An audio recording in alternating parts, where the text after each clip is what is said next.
అధ్యక్ష, బీఆర్ఎస్ పాలనలో తెలంగాణ పల్లెలు అద్భుతంగా కేసీఆర్ గారి నాయకత్వంలో తీర్చిదిద్దబడ్డాయి.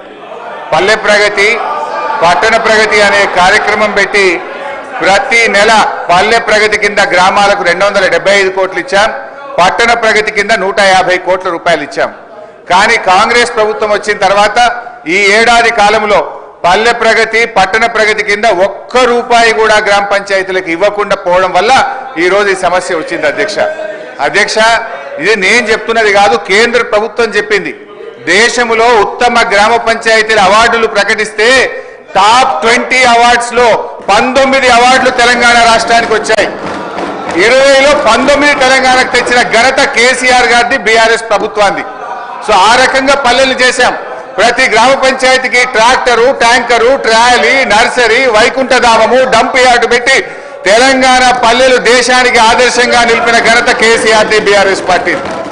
అధ్యక్ష, మేము గౌరవనీయులు మంత్రి గారిని కోరేది ఒక్కటే, ఇవాళ ఈ ప్రభుత్వం వచ్చిన తర్వాత ఎస్ఎఫ్సి నిధులు విడుదల కావట్లేదు. ఈజీఎస్ నిధులు కేంద్ర ప్రభుత్వం ఇచ్చినా డైవర్ట్ చేసినారు. 15th ఫైనాన్స్ కమిషన్ డబ్బులు కేంద్ర ప్రభుత్వం ఇస్తే డైవర్ట్ చేసినారు.